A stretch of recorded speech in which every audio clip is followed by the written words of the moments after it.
Hello, everybody. Welcome back. Bike over here.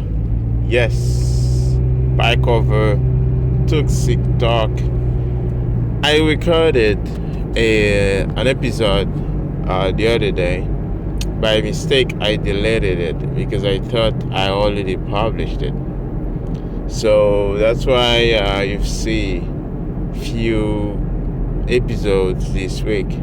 But anyway, it's Friday, amazing Friday, beautiful day, and this year day, right? For most people, it's this year day. For some people, it's Thursday or Friday.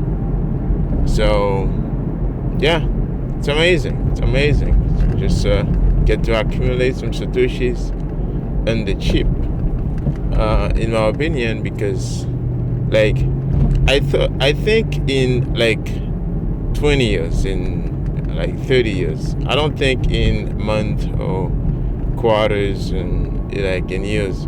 I think in decades.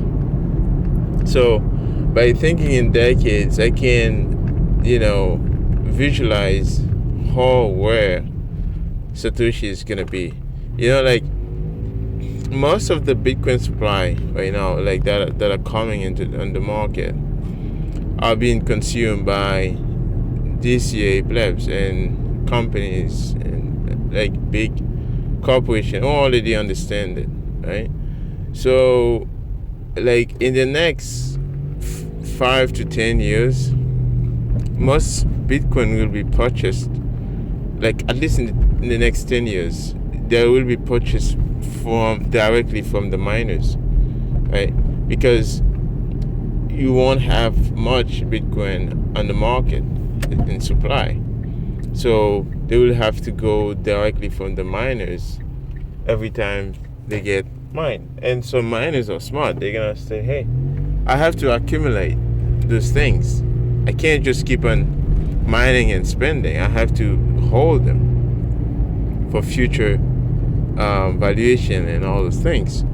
So that's why I feel like, hey, we're so early in this thing, and it's just like it's crazy early. But not to mention the fiat, collapsing. I mean, fiat is collapsing. It's on its own. Okay, it's not like because of anything. It's just like because they print too much money, they have to print. Okay, so in a system where they just killing themselves, right? It's not a competition, or Bitcoin is just competing and take the market share. No, Bitcoin is competing with gold and real estate, scarce asset. So it's not really competing with things like the dollar. The dollar is competing with like the USDT is competing with the dollar. Like Bitcoin is competing with scarce things, right? Valuable things. So what you're gonna have, basically, you're gonna have the Bitcoin market cap go from $500 billion to $10 trillion in the matter of like a decade, right? But this is in today's dollars term, right? I'm not talking in the hyperinflation term. Hyperinflation, it would be like 100 trillions, right? So like 100 trillions market cap, and then from 100 trillions you go like quadrillions and like crazy numbers. So at some point Bitcoin will be measured not in dollars, it's going to be measured in gold, right? So dollars are just on their way out. It's just people just can't see that. If you just put a chart, right, just go on Google and check, say USD versus Bitcoin or any other currency versus Bitcoin over 10 years, you'll see all of them are crashing. They're just dying. All is dead. They're dead already in Bitcoin. But most people can't see it yet because everybody, they are looking at the reverse chart. They are looking at Bitcoin versus USD, but they don't look at the Bitcoin, the USD versus Bitcoin. which is the most important chart, right? So if you're focusing in the reverse chart, then you can't really see the trend, you know. So you already know, like the dollar is dead. It's already dead, right? So every other currencies, they are dead against Bitcoin. So that's the theory, yeah. And yeah. So if you're listening to this, I'm not saying what to do. I mean, Bitcoin is a commodity. It's just like telling somebody buy a house or buy a land, right? But accumulating satoshis for your future, right? And run your own node, verify your own transactions, right? Hold your own private keys. That's gonna be the gold, right? That's gonna be the golden, for the future, for your kids and your family. So, and remember, Bitcoin is bit power, right? So when you hold your Bitcoin, you're holding a power, right? That's why they call it purchasing power, right? So purchasing power is everything. I don't know if you notice, everything you do in life is purchase, right? So the more money you have, the more you can purchase, right? You want to take a ticket to anywhere you want to go, right? You need the money, right? If you had the money, you could take a vacation right now and go vacation and take an airplane and go wherever you want, right? Because you need the money, right? You have enough money, you have enough purchasing power, then you can have a visa to a different country and live in a different place, right? It's all power. It's all purchasing power. So Bitcoin is bit power. So that's the point. Yeah, the point is the purchasing power. And most people don't understand. They think, oh, this is fancy tech and all the amazing things and all these fancies. No, it's not about that. I don't care about the fancy tech. Yes, okay, it's good we have those things, Lightning and all those fancy companies, and all beautiful you are, user interface. Oh, okay, that's nice, right? But what I care about is the purchasing power. I need my bit power to be valuable, right? I need the hash rate to go to infinity, right? I needed to use all the energy in the world.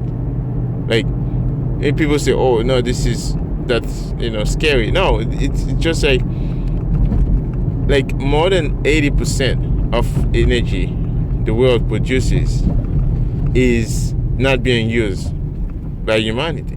Okay, so even the sun, every day the sun shine in the sky. You can't use all the energy from the sun. Right? It's just impossible. The amount of energy, right, coming up out of the sun. The sun is 24/7 on Earth, right? So some part of the Earth just turn around, it lose the sunlight, and then it come back in a circle. Every period, right? That's why you have day and night. But the energy coming out of the sun is permanent to the Earth, right? If we find a way to mitigate and extract this energy, this amount of energy coming out of the sun, even just in a small surface, right? Consume that energy in the most efficient way, right? It would power Earth more than double in 3 times, 5 times. But not only that, most of the other energy we get from food, from all the fossil fuel, they're coming out of the sun as well, because the sun has been shining in the Earth for thousands of years. All these activities and all wind, solar, and all these things, they're coming off the sun. The sun is the source, right, of all this energy, the source power of all this energy.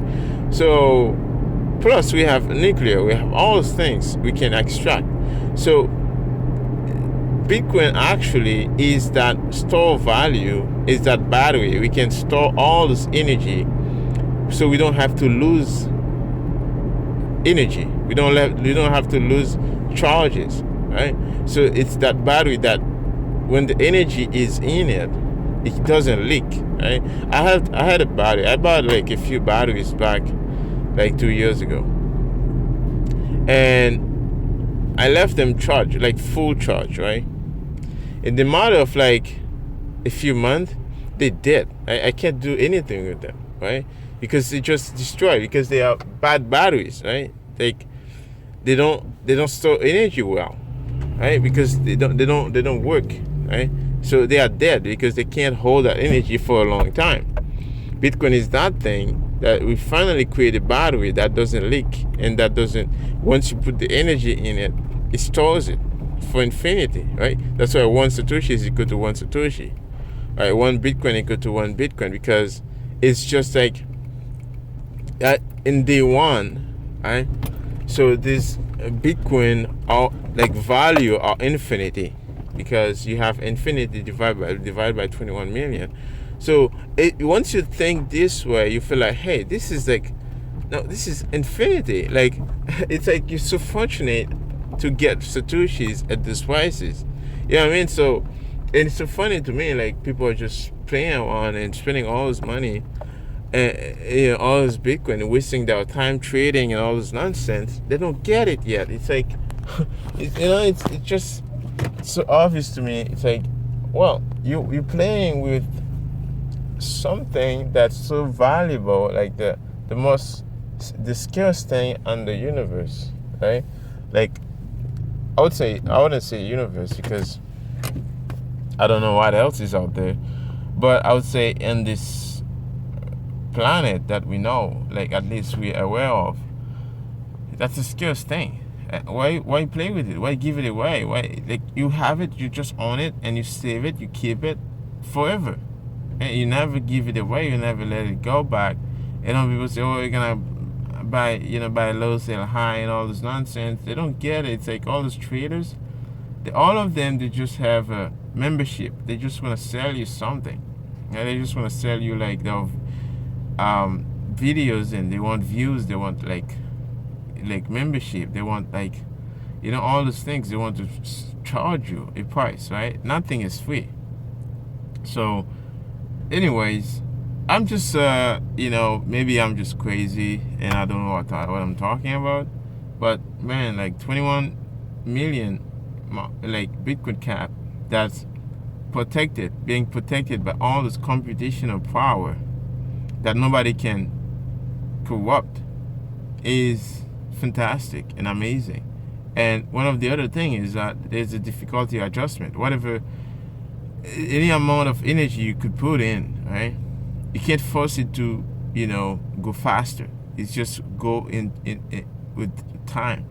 And it's the thing, right? You can't force it. You can't say, hey, I want it to go faster. I need to have more energy. No, it's gonna do in the scheduled time, every 10 minutes on average, and every 2 weeks it adjusts itself to make sure the block doesn't happen too fast or too slow.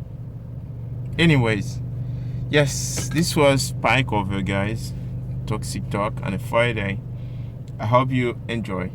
I hope you enjoy, and have a wonderful day. And so if you have some extra cash, you won't feel like DCA, but no pressure. If you don't feel like, maybe next time, or maybe just whatever you feel like. Don't. You're stuck to leave, right? If I know the Bitcoin conference is happening. One of the reasons why I don't go to this conference physically is because, first of all, I don't want to expose myself, and the second, I know it would be good that I meet some Bitcoiners and physical world, but it's like I don't want to spend my Bitcoin to airlines to go like in a place where I could just watch all those things happening online, right? It's like, why not just take the advantage of, if you have quite a bit of money and you're good, but in my opinion, why not take these Satoshis and just take this money and stack more Satoshis? It's like, I know I'm being a little bit like not normal, but it's just, to me, like, just stack more Satoshis. Maybe I could find a job and make more money there, but I'm just not interested in, like, especially I see a lot of talks. It's just talking about like bullshit blockchain and nonsense.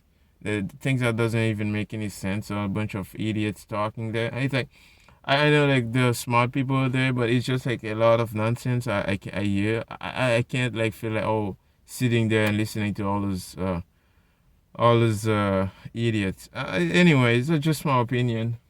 And by the way, there are like a lot of nice and very smart people there, and I love. And I mean, like sometimes we say these stupid things. Even me myself, I say stupid things every day on this podcast. So it's just like, to me, like spending all this money, I think it's overpriced, right? I don't mind like I travel. I go like to El Salvador and help the people on the ground. That's what I like to do. I don't like to, show faces, exposing all those things. It's just, to me, it's just too much show off and too much nonsense. To me, like, meet the people on the ground, teach the people, and help that money, use that money, send it to mi premier Bitcoin, and my first Bitcoin in El Salvador, to educate others and people Ikazi in Africa. I think this is a better use of my money. So, anyways, guys, I'll see you again in the next Toxic Talk. This was Spy Cover.